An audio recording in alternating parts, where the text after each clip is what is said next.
Students நம்ம அடுத்து பார்க்க போகிற டாபிக் வந்து மாஸ்ஃபெட். சரியா? மாஸ்ஃபெட் அப்படின்னா என்ன expansion? Metal oxide semiconductor field effect transistor. அதோட ஷார்ட் ஃபார்மேஷன் தான் நம்ம என்னென்னு சொல்லுவோம், மாஸ்ஃபெட் அப்படின்னு சொல்லுவோம். மாஸ்ஃபெட்டுக்கு எக்ஸ்பென்ஷன் வந்து metal oxide semiconductor field effect transistor. சரியா? அதை ஞாபகம் வச்சுக்கோ. இதோட ஷார்ட் ஃபார்ம் தான் என்னது, மாஸ்ஃபெட். இதில் வந்து நிறைய 2 டைப்ஸ் இருக்குது. டைப்ஸ் ஆஃப் மாஸ்ஃபெட்னு பார்த்தோம்னா ஜென்ரலாக 2 டைப் இருக்குது. ஒன்று வந்து இ மாஸ்ஃபெட், இன்னொன்று டிஇ மாஸ்ஃபெட். சரியா? இ மாஸ்ஃபெட் அப்படின்னா என்ஹான்ஸ்மெண்ட் மாஸ்ஃபெட்னு சொல்லுவோம். டிஇ மாஸ்ஃபெட்னா டிப்ளீஷன் என்ஹான்ஸ்மெண்ட் மாஸ்ஃபெட். சரியா? இப்போ இ மாஸ்ஃபெட்டில் வந்து 2 டைப் இருக்குது. P channel E MOSFET, N channel E MOSFET. அதே மாதிரி டிஇ மாஸ்ஃபெட்லேயே 2 டைப் உண்டு. P channel DE MOSFET, N channel DE MOSFET. சரியா? மொத்தம் 4 டைப் இருக்குது. அதை பார்த்து வச்சுக்கோ. இ மாஸ்ஃபெட்னா என்ஹான்ஸ்மெண்ட் மாஸ்ஃபெட் தான் போட்டிருக்குல்ல. அப்புறம் டிஇ மாஸ்ஃபெட்னா டிப்ளீஷன் என்ஹான்ஸ்மெண்ட் மாஸ்ஃபெட். இந்த டிப்ளீஷன் அப்படிங்கிற வார்த்தை வந்து உனக்கு போன செமஸ்டரில் டயோட் அப்படிங்கிறது நடத்தியிருப்பாங்க, செகண்ட் செமஸ்டரில். அதில் வந்து டிப்ளீஷன் லேயர், டிப்ளீஷன் ரீஜியன் அப்படிங்கிற வார்த்தை வந்திருக்கும். அதுதான் இது. சரியா? இப்போ மாஸ்ஃபெட் அப்படின்னா எத்தனை டெர்மினல் இருக்குது அப்படின்னா 3 டெர்மினல் உண்டு. கேட்டு, ட்ரைனு, சோர்ஸ். கேட்டை வந்து ஜின்னு சொல்லுவோம், ட்ரைன் வந்து டின்னு சொல்லுவோம், சோர்ஸ் வந்து எஸ்ன்னு சொல்லுவோம். அதுக்குள்ளே சிம்பிள் பக்கத்தில் போட்டிருக்கு. இது வந்து என்னது, ஃபஸ்ட் உள்ளது கன்ஸ்ட்ரக்ஷன் டயக்ராம். கன்ஸ்ட்ரக்ஷன் டயக்ராமில் பார்த்தோன்னா இந்த கொடுத்துருக்கு பற்றி பி சப்ஸ்ட்ரேட் கொடுத்துருக்கு. அப்புறம் N+N+ன்னு 2 ரீஜியன் போட்டிருக்கு. மேலே வந்து எஸ்ஸு, ஜி, டி, அப்புறம் ஏஎல்னு அலுமினியம் லேயர், எஸ்ஐ ஓட்டுன்னா என்னது சிலிக்கன் டை ஆக்சைடு லேயர் அப்படிலாம் போட்டிருக்கு. சரியா? இந்த கன்ஸ்ட்ரக்ஷனை பார்த்த வரைக்கும் இட் கன்சிஸ்ட் ஆஃப் என்னது, P substrate, P type layer கன்சிஸ்டாக இருக்குது. இது எப்படி டோப்பிங் இருக்கும் அப்படின்னா லைட்லி டோப்டு கண்டிஷனில் இருக்கும். சரியா? அடுத்த 2 N+ ரீஜியன் வந்து ஹெவிலி டோப்டு கண்டிஷனில் இருக்கும். டோப்பிங்னா என்ன அர்த்தம்? இம்ப்யூரிட்டிஸ் ஆட் பண்ணுற விதம் வந்து அதிகமாக இருக்கும். அதைத்தான் நம்ம என்ன பண்ணுறோம், டோப்பிங் அப்படின்னு சொல்கிறோம். நான் வச்சுக்கோ. அடுத்தது பார்த்தோன்னா இந்த டோட்டல் அசம்பிளி. இதுக்கு மேலே வந்து என்ன இருக்குது அப்படின்னா இந்த 2 N+ ரீஜியனும் ஒன்று சோர்ஸாகவும் இன்னொன்று ட்ரைனாகவும் ஆக்ட் ஆகுது. அதனால தான் ஒரு N+ ரீஜியன்லேருந்து மேலே எஸ்ஸுங்கிறது கொடுத்துருக்கோம், இன்னொரு N+ல் டிங்கிறது கொடுத்துருக்கு. அப்புறம் மேலே வந்து டோட்டல் அசம்பிளியை சுற்றி சிலிக்கன் டை ஆக்சைடு லேயர் வந்து கோட்டிங் கொடுத்துருக்காங்க. சரியா? Total assembly is coated with silicon dioxide SiO2 layer. அப்புறம் நடுவில் இருக்குது பார்த்தியா, அதில் வந்து ஒரு அலுமினியம் லேயர் வந்து ஃபார்ம் ஆகிருக்கு. இந்த அலுமினியம் லேயர் தான் நமக்கு எப்படி ஆக்ட் ஆகுது, கேட் அப்படிங்கிற டெர்மினலாக ஆக்ட் ஆகுது. அப்போ மாஸ்ஃபெட்டை பொறுத்த வரைக்கும் 3 டெர்மினல், கேட்டு, ட்ரைனு, சோர்ஸ். சரியா? இதை நான் வச்சுக்கோ. இதுதான் கன்ஸ்ட்ரக்ஷன். பி சப்ஸ்ட்ரேட் இருக்குது. பி சப்ஸ்ட்ரேட் லைட்லி டோப்டு கண்டிஷனாக இருக்கும். 2 N+ ரீஜியன் ஹெவிலி டோப்டு கண்டிஷனாக இருக்கும். 2 N+ ரீஜியனும் சோர்ஸாகவும் ட்ரைனாகவும் ஆக்ட் ஆகுது. டோட்டல் அசம்பிளியை சுற்றி சிலிக்கன் டை ஆக்சைடு லேயர் வந்து ஆட் பண்ணியிருக்கோம். அப்புறம் அலுமினியம் லேயர் கன்சிஸ்ட் ஆகிருக்கு. அந்த அலுமினியம் லேயர் ஆக்சஸ்னது கேட் அப்படின்னு சொல்லுவோம். சரியா? இதை நான் வச்சுக்கோ. இப்போ என்னென்னா உள்ளே இன்டர்னலாக பார்த்தோம்னா வெளியே எப்படி இருக்குது, ஒரு அலுமினியம் லேயர் இருக்குது, உள்ளே வந்து பி சப்ஸ்ட்ரேட் இருக்குது. இந்த கெப்பாசிட்டர் அப்படின்னு நீ டெஃபினேஷன் படிச்சிருப்ப. என்னென்னு படிச்சிருப்ப? 2 metal plates are separated by a dielectric medium. 2 metal பிளேட்டானது ஒரு டைஎலக்ட்ரிக் மீடியத்தால் பிரிக்கப்பட்டிருந்தால் அதுக்கு பேர் என்னது, கெப்பாசிட்டர் அப்படின்னு படிச்சிருக்கோம். இதில் சிலிக்கன் டை ஆக்சைடு லேயர் வந்து எப்படி ஆக்ட் ஆகுது, டைஎலக்ட்ரிக் மெட்டீரியலாக ஆக்ட் ஆகுது. அலுமினியம் வந்து ஒரு மெட்டல் பிளேட், பி சப்ஸ்ட்ரேட் வந்து இன்னொரு மெட்டல் பிளேட். அப்போ இந்த 2 மெட்டல் பிளேட்டும் இடையில என்ன மீடியத்தால் பிரிக்கப்பட்டிருக்கு, சிலிக்கன் டை ஆக்சைடு லேயர் அப்படிங்கிற டைஎலக்ட்ரிக் மீடியத்தால் பிரிக்கப்பட்டிருக்கிறதுனால இந்த மாஸ்ஃபெட் வந்து இன்டர்னலாக எப்படி ஆக்ட் ஆகும், கெப்பாசிட்டர் மாதிரி ஆக்ட் ஆகும். சரியா? நான் வச்சுக்கோ. அலுமினியம் லேயர் ஒரு மெட்டல் பிளேட், பி சப்ஸ்ட்ரேட் வந்து acts as another plate, silicon dioxide acts as dielectric material. 2 metal plates are separated by a dielectric medium. It is known as என்னது, கெப்பாசிட்டர். அப்போ பேசிக்கலாக இன்டர்னலி மாஸ்ஃபெட் ஆக்சஸ் என்னது, capacitor. இதை நான் வச்சுக்கோ. இதை வச்சு தான் நம்ம என்ன பண்ணணும், ஒர்க்கிங் வந்து பார்க்க போகிறோம். இப்போ நம்ம பார்க்குறது என் சேனல் இ மாஸ்ஃபெட். சரியா? அதுக்குள்ளே டயக்ராம், கன்ஸ்ட்ரக்ஷன் டயக்ராம் கொடுத்துருக்கு, சிம்பிளும் கொடுத்துருக்கு. இப்போ அதோட ஒர்க்கிங் பார்ப்போம். இந்த இருக்கா, operation of E MOSFET. E MOSFET அப்படின்னா என்ஹான்ஸ்மெண்ட் மாஸ்ஃபெட். இந்த என்ஹான்ஸ்மெண்ட்டில் நம்ம கேட்டு, ட்ரைனு, சோர்ஸ் ஏற்கனவே சொன்னேன். இந்த கேட்டுக்கு வந்து என்ன சப்ளை அப்ளை பண்ணுறோம், positive supply with respect to source. கேட்டுக்கு வந்து பாசிட்டிவ் சப்ளை ஆனது சோர்ஸை பொறுத்து அப்ளை பண்ணுறோம். அப்படின்னா என்ன அர்த்தம், கேட்டுக்கு பாசிட்டிவ், சோர்ஸ் வந்து நெகட்டிவாக கனெக்ட் ஆகிருக்கும். அடுத்தது பார்த்தோன்னா ட்ரைனும் சோர்ஸும் எப்படி பயாசிங்கில் இருக்குன்னா நார்மல் பயாசிங். நார்மல் பயாசிங்னா என்ன அர்த்தம், டி வந்து பாசிட்டிவ் கூட கனெக்ட் ஆகிருக்கும், எஸ் வந்து என்னது நெகட்டிவ் கூட கனெக்ட் ஆகிருக்கும். சரியா? இது ஃபஸ்ட்டு பயாசிங் பார்த்துக்கோ. இப்போ நான் என்ன பண்ணுறேன், கேட்டுக்கு பாசிட்டிவ் சப்ளை அப்ளை பண்ணுறேன். அப்போ VGS = positive voltage. Positive voltage apply பண்ண உடனே அந்த இடத்துல என்ன கேரியர்ஸ் உருவாகும் அப்படின்னா பாசிட்டிவ் சார்ஜ் உள்ள ஹோல்ஸ் வந்து நமக்கு உருவாகும். சரியா? இந்த மாஸ்ஃபெட் வந்து இன்டர்னலாக எப்படி ஆக்ட் ஆகுதுன்னு சொன்னேன், கெப்பாசிட்டர். அப்போ நமக்கு உள்ளே என்ன உருவாகும், opposite charge carriers are induced. இதுக்கு எதிர்ப்பதம் என்னது, ப்ளஸுக்கு ஆப்போசிட் என்னது, மைனஸ். அப்போ மைனஸ்னால் என்ன அர்த்தம், ஃப்ரீ எலக்ட்ரான்ஸ். ஃப்ரீ எலக்ட்ரான்ஸ் எங்கே உருவாகும், 2 n+ ரீஜியனுக்கு இடையில் பாலம் மாதிரி போட்டுக்கு பற்றி அந்த இடத்துல உருவாகும். அப்போ 2n+ ரீஜியனுக்கு இடையில் என்ன உருவாகுது, ஃப்ரீ எலக்ட்ரான்ஸ் ஆர் இன்டியூஸ்ட். சரியா?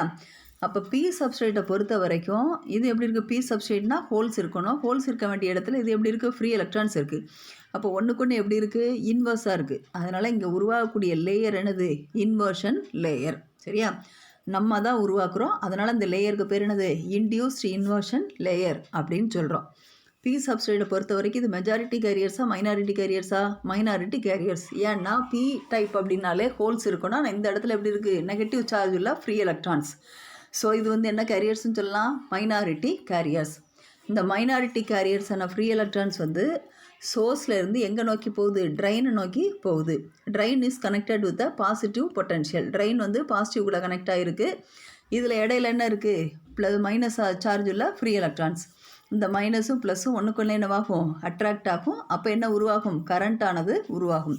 அப்படி உருவாகக்கூடிய கரண்ட்டு தான் என்னது, ட்ரைன் கரண்ட்டான ஐடிங்கிற கரண்ட். புரியுதா உனக்கு?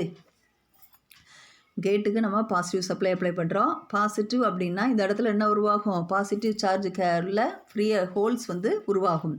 இது இன்டர்னலாக எப்படி ஆக்ட் ஆகுதுன்னு சொன்னால் கெப்பாசிட்டர். ஸோ ஆப்போசிட் சார்ஜ் உள்ள free electrons R induced in between 2n+ region. 2 n+ ரீஜியனுக்கு இடையில் நெகட்டிவ் சார்ஜ் உள்ள ஃப்ரீ எலக்ட்ரான்ஸ் வந்து ஃபார்ம் ஆகும். இந்த ஃப்ரீ எலக்ட்ரான்ஸ் வந்து பி சப்ஸ்ட்ரேட்டை பொறுத்த வரைக்கும் மைனாரிட்டி கேரியர்ஸ். ரெண்டு ஒன்றுக்கு எப்படி இருக்குது, இன்வர்ஸாக இருக்குது. அதனால் இதில் உருவாகக்கூடிய லேயர் என்னது, இன்வர்ஷன் லேயர். நம்ம உருவாக்குறதுனால இந்த லேயருக்கு பேர் என்னது, இன்டியூஸ்ட் இன்வர்ஷன் லேயர் அப்படின்னு நம்ம சொல்லுவோம். சரியா? இப்போ என்னவாகுதுன்னா இந்த உருவான ஃப்ரீ எலக்ட்ரான்ஸ் ஆர் எங்கேருந்து மூவ் ஆகுது, சோர்ஸ் டு ட்ரைன். சோர்ஸ்லேருந்து ட்ரைனை நோக்கி மூவ் ஆகுது. ட்ரைன் வந்து எது கூட கனெக்ட் ஆகிருக்கு, positive terminal. Drain is connected with the positive terminal. இங்கே வரக்கூடிய கேரியர்ஸ்னது நெகட்டிவ் சார்ஜ் உள்ள ஃப்ரீ எலக்ட்ரான்ஸ். அப்போ மைனஸு ப்ளஸ்ஸு ஒன்றுக்கு என்னவாகும், அட்ராக்ட் ஆகும், கரண்ட் கண்டக்ஷன் நடக்கும். அப்படி உருவாகக்கூடிய கரண்ட்டுக்கு பேர் என்னது, ட்ரைன் கரண்ட். நம்ம கேட்டு கொடுக்குற சப்ளை, பாசிட்டிவ் சப்ளை இன்க்ரீஸ் பண்ண அவுட்புட்டில் கிடைக்கக்கூடிய ட்ரைன் கரண்ட்டானது எப்படி இருக்கும், இன்க்ரீஸிங் லெவலில் இருக்கும். சரியா?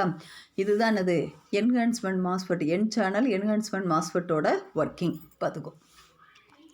அடுத்து இதுக்குள்ளே விஐ கேரக்டர் பார்ப்போம். இந்த இருக்கா விஐ கேரக்டர். விஐ கேரக்டர் வந்து இதில் கேரக்டரிஸ்டிக்ஸ் ஆஃப் மாஸ்ஃபெட்டுன்னு பார்த்தோம்னா 2 விதமான கேரக்டர் உருவாகும். ஒன்று வந்து ட்ரைன் கேரக்டர், இன்னொன்று டிரான்ஸ்ஃபர் கேரக்டர். சரியா? ஃபஸ்ட்டு உள்ளது ட்ரைன் கேரக்டர், ரெண்டாவது டிரான்ஸ்ஃபர் கேரக்டர்னு பார்த்துக்கோ. ட்ரைன் கேரக்டர் அப்படின்னா எதுக்கு இடையில் வரைவோம் அப்படின்னா, ட்ரைன் சோர்ஸ் வோல்டேஜுக்கும் ட்ரைன் கரண்ட்டுக்கு இடையில் வரைவோம். கான்ஸ்டண்ட்டாக கேட் சோர்ஸ் வோல்டேஜை கான்ஸ்டண்ட்டாக வைப்போம். பொதுவாக மாஸ்ஃபெட் வந்து எந்த வோல்டேஜில் கண்டக்ட் ஆகும் அப்படின்னா 3 வோல்டேஜ். நம்ம கொடுக்குற வோல்டேஜ் வந்து ஒரு பர்டிகுலர் பாயிண்ட் ஆஃப் வோல்டேஜுக்கு மேலே இருக்கும்போது மாஸ்ஃபெட் ஆனது என்னவாகும், கண்டக்ட் ஆக ஆரம்பிக்கும். அந்த குறிப்பிட்ட வோல்டேஜை தான் நம்ம என்னன்னு சொல்லுவோம், த்ரெஷ்ஹோல்டு, VTH அப்படின்னு சொல்லுவோம். த்ரெஷ்ஹோல்டு வோல்டேஜ்னு சொல்லுவோம். அந்த பர்டிகுலர் பாயிண்ட் ஆஃப் வோல்டேஜ் வந்து மாஸ்ஃபெட்டுக்கு எவ்வளோ இருக்கும், 3 வோல்டேஜாக இருக்கும். 3 வோல்டேஜ் வர்றப்போ தான் மாஸ்ஃபெட் என்ன கண்டிஷனுக்கு வரும், ஆன் கண்டிஷனுக்கு வரும். அதர்வைஸ் அது என்ன கண்டிஷனில் தான் இருக்கும், ஆஃப் கண்டிஷனில் தான் இருக்கும். சரியா? ரெண்டாவது கேரக்டர் வந்து டிரான்ஸ்ஃபர் கேரக்டர். இது வந்து கேட் சோர்ஸ் வோல்டேஜுக்கும் ட்ரைன் கரண்ட்டுக்கு இடையில் நம்ம கிராஃப் வரைவோம்.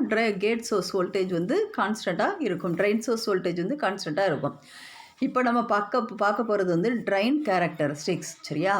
இல்லை graph is plotted in between drain source voltage and drain current. Drain source வோல்டேஜுக்கும் ட்ரைன் கரண்ட்டுக்கு இடையில் கிராஃப் ஆனது பிளாட் பண்ணுறோம். கான்ஸ்டண்ட்டாக என்ன வச்சுருக்கோம், கேட் சோர்ஸ் வோல்டேஜ் ஆனது கான்ஸ்டண்ட்டாக இருக்குது. இப்போ நம்ம இனிஷியலாக என்ன பண்ணுவோம், கேட்டுக்கு இடையில நம்ம வோல்டேஜ் அப்ளை பண்ணுறோம். கேட் சோர்ஸ் வோல்டேஜுக்கு இடையில 0லேருந்து கூட்டிக்கிட்டே இருக்கோம். ஒரு பர்டிகுலர் பாயிண்ட் 3 வோல்டேஜ் வர்றப்போ மாஸ்ஃபெட் என்ன கண்டிஷனில் இருக்கும், ஆன் கண்டிஷனில் இருக்கும். நம்ம வோல்டேஜை கொஞ்சம் கொஞ்சமாக கூட்ட ஐடி கரண்ட்டானது என்னவாகும், இன்க்ரீஸ் ஆகும். ஃபஸ்ட்டு 3ன்னு வச்சோம்னா ஒரு 2 milliamps கிடைக்கும். 3.1ன்னு வச்சோம்னா 4 கிட்ட கிடைக்கும். 3.2 அப்படிங்கிறப்ப 6 milliamps அப்படின்னு கிடைக்கும். சரியா? அப்போ கேட் சோர்ஸ் வோல்டேஜை கூட்ட ஐடி கரண்ட்டானது நமக்கு எப்படி இருக்கும், இன்க்ரீஸிங் லெவலில் இருக்கும். ஆனால் ட்ரைன் சோர்ஸ் வோல்டேஜ் வந்து நீ என்ன தான் கூட்டினாலும் ஒரு குறிப்பிட்ட வோல்டேஜுக்கு மேலே கூடாது. எப்படி இருக்கும், கான்ஸ்டண்ட்டாக ஒரு நேர் கோடு மாதிரி தான் இருக்கும். அதோட கிராஃபை பார்த்தாலே புரியும். சரியா? இதுதான் அது ட்ரைன் கேரக்டரிஸ்டிக்ஸ். அடுத்தது பார்த்தோன்னா ட்ரான்ஸ்ஃபர் கேரக்டரிஸ்டிக்ஸ். இது இதுக்கு இடையில் வரையலாம் கேட் சோர்ஸ் வோல்டேஜுக்கும் ட்ரைன் கரண்ட்டுக்கு இடையில் நம்ம பிளாட் பண்ணுறோம். கேட் சோர்ஸ் வோல்டேஜை வந்து எப்படி வச்சுருக்கோம்? கான்ஸ்டண்ட்டாக வச்சுருக்கோம். இல்லை கேட் சோர்ஸ் வோல்டேஜுக்கும் ட்ரைன் கரண்ட்டுக்கும் இடையில் நம்ம கிராஃப் வந்து பிளாட் பண்ணுறோம். ட்ரைன் சோர்ஸ் வோல்டேஜை வந்து எப்படி வச்சுருக்கோம்? கான்ஸ்டண்ட்டாக வச்சுருக்கோம். சரியா? இதே மாதிரி தான். அப்போ நம்ம பார்த்தோம்ல, கேட் சோர்ஸ் வோல்டேஜ் வந்து கொஞ்சம் கொஞ்சமாக இன்க்ரீஸ் பண்ணுறோம். ஒரு 3 வோல்டேஜ் வர்றப்போ தான் நமக்கு மாஸ்ஃபெட் என்னவாகும்? கண்டக்ட் ஆகும். அந்த இதில் கேட் சோர்ஸ் வோல்டேஜாக 3.1ன்னு கூட்ட ஐடி கரண்ட்டானது எப்படி இருக்கும்? கான்ஸ்டண்ட்டாக இன்க்ரீஸ் ஆகும். இதில் கான்ஸ்டன்ட் அப்படின்னு பார்த்தோம்னா VDS, அந்த 1 2 3ன்னு வைக்கிறோம் பற்றி அந்த வோல்டேஜ் தான் கான்ஸ்டண்ட்டாக வைக்கிறோம். கேட் சோர்ஸ் வோல்டேஜ் 3.1 3.2 அப்படின்னு நம்ம இன்க்ரீஸ் பண்ணுவோம். அது கூட்ட ஐடி கரண்ட்டானது நமக்கு என்னவாகும்? நல்ல இன்க்ரீஸ் ஆகி கிடைக்கும். சரியா? ரெண்டுக்குமே ஒர்க்கிங் வந்து ஒன்று போல தான் இருக்கும். சேம் எக்ஸ்ப்ளனேஷன் தான் இருக்கும். ஆனால் என்ன, நம்ம எக்ஸில் வைக்கிறதும் மாறும், கான்ஸ்டண்ட்டாக வைக்கிறதும் மாறும். ட்ரைனில் வந்து VDSக்கும் ஐடிக்கு இடையில் VGS கான்ஸ்டண்ட்டாக இருக்கும். ட்ரான்ஸ்ஃபரில் வந்து VGSக்கும் ஐடிக்கு இடையில் கிராஃபு VDS வந்து கான்ஸ்டண்ட்டாக வைக்கிறோம்.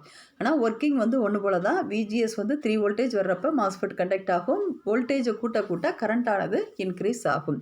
அது ஒன்று கிராஃபை பார்த்தாலே, 2 கிராஃபை பார்த்தாலுமே நமக்கு புரியும். சரியா? இதுதான் என்னது என் சேனல் மாஸ்ஃபெட்டோட ஒர்க்கிங் கேரக்டரிஸ்டிக்ஸ். பார்த்து வச்சுக்கோ, முக்கியமான கொஸ்டின். இப்போ அடுத்து பார்க்க போகிறது வந்து DE மாஸ்ஃபெட். ஏற்கனவே மாஸ்ஃபெட் பார்த்தோம். இது வந்து என்னது? DE மாஸ்ஃபெட் அப்படின்னா என்னது? Depletion enhancement MOSFET. சரியா? அதை நான் வச்சுக்கோ. ஃபஸ்ட்டு அதுக்குள்ளே கன்ஸ்ட்ரக்ஷன் டயக்ராம் கொடுத்துருக்கு. கன்ஸ்ட்ரக்ஷன் வந்து சேமாஸ் என்னது? மாஸ்ஃபெட் மாதிரியே தான் இருக்கும். ஒரே ஒரு வித்தியாசம் என்னென்னா, அதில் இன்வர்ஷன் லேயர் வந்து நம்ம ஃபார்ம் பண்ணுறோம். இதில் என்னது? ஆல்ரெடி இன்வர்ஷன் லேயர் வந்து நமக்கு எப்படி இருக்கும்? இன்டியூஸ்ட் என் சேனல் வந்து நம்ம ஏற்கனவே ஃபார்ம் ஆகிருக்கும். அது ஒன்று தான் வித்தியாசம். அதில் வந்து என் சேனல் வந்து நம்ம ப்ரொடியூஸ் பண்ணுவோம். இதில் ஏற்கனவே என்னவாக இருக்கும்? இன்டியூஸ் ஆகிருக்கும். சரியா? இப்போ இதோட கன்ஸ்ட்ரக்ஷன் பார்த்தோம்னா உள்ளே என்ன இருக்குது? P சப்ஸ்ட்ரேட் இருக்குது. இது எப்படி இருக்கும்? லைட்லி டோப்டு கண்டிஷனில் இருக்கும். சரியா? அடுத்தது பார்த்தோன்னா 2N+ ரீஜியன் இருக்குது. இது வந்து சோர்ஸாகவும் ட்ரைனாகவும் நமக்கு ஆக்ட் ஆகும். அடுத்து வந்து அலுமினியம் லேயர் இருக்குது. அது ஆக்சஸ் என்னது? கேட்டு. Total assembly is coated with silicon dioxide layer. Silicon dioxide layer acts as என்னது? Dielectric material. இன்டர்னலி அப்படின்னு பார்த்தோம்னா கெப்பாசிட்டர் மாதிரி மாஸ்ஃபெட் ஆக்ட் ஆகும். எப்படி அப்படின்னு சொன்னோம்னா, P substrate access 1 metal plate, aluminum layer access another metal plate. 2 metal plates are separated by a silicon dioxide dielectric material. So MOSFET வந்து எப்படி ஆக்ட் ஆகும்? இன்டர்னலாக கெப்பாசிட்டராக ஆக்ட் ஆகும். சரியா? அதை நான் வச்சுக்கோ. இதுக்கும் அதுக்கும் என்ன வித்தியாசம்? இதில் வந்து ஆல்ரெடி என் சேனல் வந்து ப்ரொடியூஸ் ஆகிருக்கும். அதில் இன்டியூஸ் பண்ணுவோம். அந்த இன்வர்ஷன் லேயர் உருவாக்குறோம். அதுதான் என்னது? என் சேனல். அதுதான் சொல்கிறோம். இப்போ இதில் சிம்பிள் பார்த்தோன்னா அதில் எப்படி இருக்கும்? டாட்டாக இருக்கும், விட்டு இருக்கும். இதில் எப்படி இருக்குது? நேர்கோடாக இருக்குது. இதுலேயும் 3 டெர்மினல் தான். சோர்ஸு, ட்ரைனு, கேட்டு தான் இருக்குது. அதே மாதிரி தான் இருக்கும். நோட் பண்ணி வச்சுக்கோ. சரியா? இப்போ இதில் ஆப்ரேஷன் பார்ப்போம், ஒர்க்கிங் எக்ஸ்பிளனேஷன் பார்ப்போம். அதில் வந்து மாஸ்ஃபெட்டில் கேட்டுக்கு என்ன சப்ளை கொடுத்தோம்? பாசிட்டிவ் சப்ளை கொடுத்தோம். இதில் வந்து என்னது? நெகட்டிவ் சப்ளை அப்ளை பண்ணுறோம். கேட்டுக்கு வந்து நெகட்டிவ் சப்ளை கொடுத்தோம்னா அந்த இடத்துல என்ன உருவாகும்? நெகட்டிவ் சார்ஜில் ஃப்ரீ எலக்ட்ரான்ஸ் வந்து உருவாகும். அப்போ உருவாச்சுன்னா இது இன்டர்னலாக மாஸ்ஃபெட் எப்படி ஆக்ட் ஆகுது? கெப்பாசிட்டர். அப்போ opposite charge carriers are induced. அப்போ மைனஸ்க்கு ஆப்போசிட் என்னது? ப்ளஸ் சார்ஜ் உள்ளது எங்கே உருவாகும்? 2N+ ரீஜியனுக்கு இடையில் ஃபார்ம் ஆகுது. சரியா? அப்போ இதில் வந்து என்ன லேயர் இதை சுற்றி உருவாகும்? என் சேனல் வந்து ஏற்கனவே நமக்கு என்னவாயிருக்கு? ஃபார்ம் ஆகிருக்கு. இதில் உருவானது என்ன கேரியர்ஸ்? பாசிட்டிவ் சார்ஜில் ஹோல்ஸ் வந்து உருவாகும். இந்த ஹோல்ஸ் ஆனது எதை நோக்கி போகுது?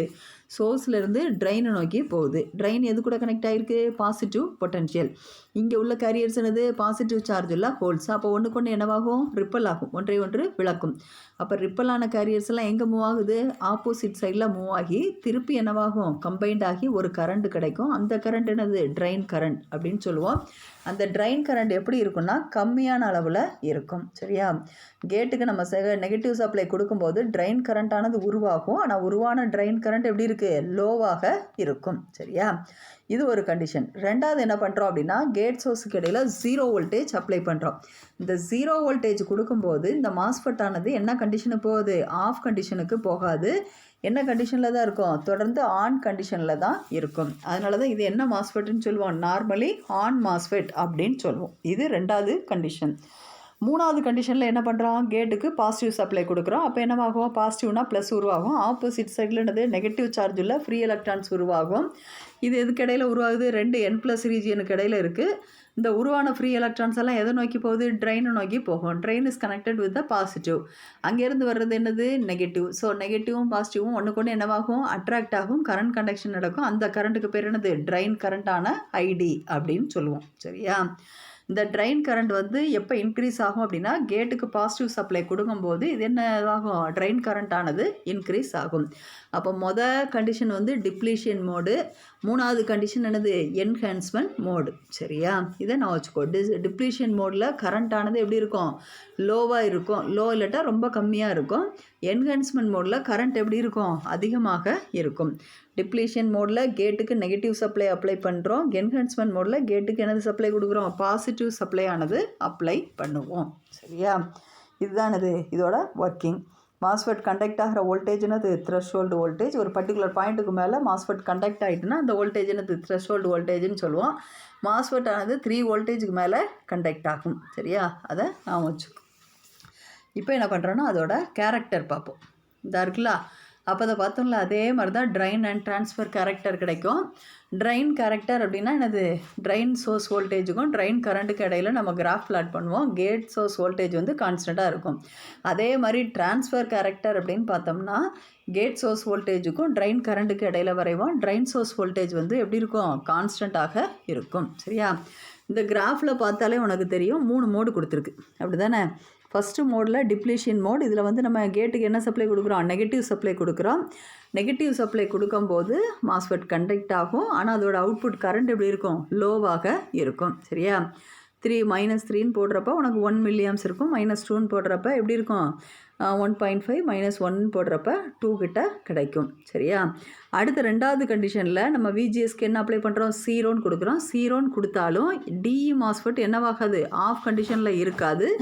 தொடர்ந்து என்ன கண்டிஷனில் தான் இருக்கும், ஆன் கண்டிஷனில் தான் இருக்கும். கரண்ட் ஆனது எப்படி இருக்கும், மீடியமாக இருக்கும். மீடியம்னா இந்த இடத்துல எவ்வளோ இருக்குது, ஒரு 4 கிட்ட இருக்குது. சரியா? அதை நான் வச்சுக்கோ.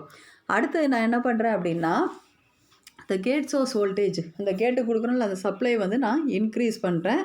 இன்க்ரீஸ் பண்ணுறப்ப கரண்ட்டானது எப்படி இருக்கும், இன்க்ரீஸிங் லெவலில் கிடைக்கும். நீ கேட் சோர்ஸ் வோல்டேஜ் வந்து கூட்ட கரண்ட்டானது எப்படி இருக்கும், இன்க்ரீஸிங் லெவலில் கிடைக்கும். இது என்ன மோட் ஆஃப் ஆப்ரேஷன் சொல்லலாம், என்ஹான்ஸ்மெண்ட் மோட் ஆஃப் ஆப்ரேஷன்னு சொல்லுவோம்.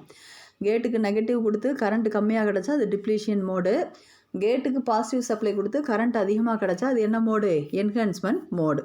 இந்த இடத்துல ட்ரைன் சோர்ஸ் வோல்டேஜ் வந்து ஃபஸ்ட்டு என்னவாகும், இன்க்ரீஸ் ஆகும். அதுக்கப்புறம் பார்த்தோன்னா நீ என்ன தான் வோல்டேஜ் கொடுத்தாலும் அது என்ன லெவலில் தான் இருக்கும், கரண்ட்டானது கான்ஸ்டன்ட் லெவலில் தான் இருக்கும். சரியா? அதை நான் வச்சுக்கோ. ஒரு அளவு கூடும், அதுக்கப்புறம் எப்படி இருக்கும், நேர்கோடாக இருக்கும். அடுத்தது பார்த்தோன்னா என்னது, ட்ரான்ஸ்ஃபர் கேரக்டர். ட்ரான்ஸ்ஃபர் கேரக்டர் எதுக்கு இடையில் வரும், கேட் சோர்ஸ் வோல்டேஜுக்கும் ட்ரைன் கரண்ட்டுக்கு இடையில் கான்ஸ்டண்ட்டாக என்ன வைக்கிறோம், ட்ரைன் சோர்ஸ் வோல்டேஜ் வந்து வைக்கிறோம். இதுலேயும் அதே மாதிரி தான் டிப்ளீஷன் மோட், என்ஹான்ஸ் மோட், அப்புறம் என்னது 0. ஃபஸ்ட்டு டிப்ளீஷன் மோட்னா கேட் சோர்ஸ்க்கு இடையில் என்ன பண்ணுறோம், நெகட்டிவ் அப்ளை பண்ணுறோம். நெகட்டிவ் வோல்டேஜ் கொடுக்கும்போது ட்ரைன் கரண்ட்டானது எப்படி இருக்கும், கம்மியாக இருக்கும். அதான் கீழே கொடுத்துருக்கு. சரியா? 1 mA கம்மியாக இருக்குது பார்த்தியா, அந்த இது. அப்புறம் 0 வோல்டேஜ் கொடுக்கும்போது இந்த மாஸ்ஃபெட் என்ன கண்டிஷனில் தான் இருக்கும், ஆன் கண்டிஷனில் தான் இருக்கும். கரண்ட் எப்படி இருக்கும், 2 mA கிட்ட இருக்குது. அதுக்கப்புறம் நீ என்ன பண்ணுற அப்படின்னா, கேட் சோர்ஸ் வோல்டேஜ் வந்து இன்க்ரீஸ் பண்ண ஐடி கரண்ட்டானது எப்படி இருக்கும், அதிகமாக கிடைக்கும். இந்த இடத்துல ட்ரைன் சோர்ஸ் வோல்டேஜ் நம்ம எப்படி வச்சுருக்கோம், கான்ஸ்டண்ட்டாக வச்சுருக்கோம். சரியா? இதுதான் என்னது, transfer characteristics of the MOSFET. நான் வச்சுக்கோ. 2 மோட் ஆஃப் ஆப்ரேஷனும் வரையணும், எழுதணும். அடுத்து வந்து அப்ளிகேஷன்ஸ் ஆஃப் மாஸ்ஃபெட். இந்த இருக்கா, இந்த மாஸ்ஃபெட் வந்து எங்கெல்லாம் யூஸ் பண்ணுறோம் அப்படின்னா, ஹை ஃப்ரீக்வன்சி இன்வெர்ட்டரில் யூஸ் பண்ணுறோம். அப்புறம் எஸ்எம்பிஎஸ்சில் நம்ம யூஸ் பண்ணுவோம். அப்புறம் யூபிஎஸ் அன்இன்டரப்டபிள் பவர் சப்ளைஸில் யூஸ் பண்ணுறோம். அப்புறம் output stage of audio or RF power amplifier அங்கே யூஸ் பண்ணுறோம். அப்புறம் இண்டஸ்ட்ரியல் பவர் ப்ராசஸ் கண்ட்ரோலில் யூஸ் பண்ணுறோம். அப்புறம் மோட்டார் கண்ட்ரோல் அப்ளிகேஷனில் யூஸ் பண்ணுறோம். அப்புறம் சொலினாய்டு இல்லாட்டா ரிலே டிரைவரில் யூஸ் பண்ணுறோம். அடுத்தது டிஸ்பிளே டிரைவர்லேயும் யூஸ் பண்ணுறோம். சரியா? இவ்வளவு தான் மாஸ்ஃபெட். இதில் 2 டைப் ஆஃப் மாஸ்ஃபெட் இருக்குது. 2க்கும் ஒர்க்கிங் பார்த்துருக்கோம். அப்புறம் என்னது, கேரக்டரிஸ்டிக்ஸும் வரைய சொல்லியிருக்கேன், சிம்பிளும் வரைய சொல்லியிருக்கேன், பார்த்துக்கோ. சரியா? Important question.